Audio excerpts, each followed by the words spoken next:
દેશના અનેક વિસ્તારોમાં ખેડૂતો ડીઝલ સંકટનો સામનો કરી રહ્યા છે, ત્યારે મહારાષ્ટ્રમાંથી માનવતાનો એક અનોખો જ કિસ્સો સામે આવ્યો છે।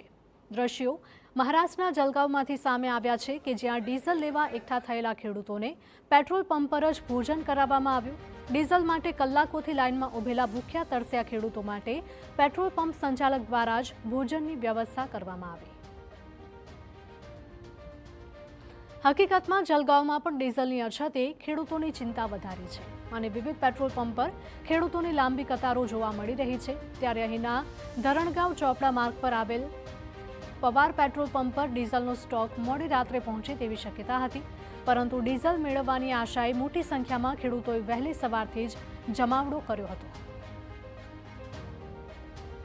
પેટ્રોલ પંપ સંચાલકે સંવેદનશીલતાનો પરિચય આપી ખેડૂતો માટે ખીચડી કઢીની વ્યવસ્થા કરી અને તમામને પેટ્રોલ પંપ પાસેથી જ ભોજન પીરસાયું હતું। ડીઝલ માટે લાંબી રાહ જોઈ રહેલા ખેડૂતોને આ પ્રયાસથી ઘણે અંશે રાહત મળી હતી।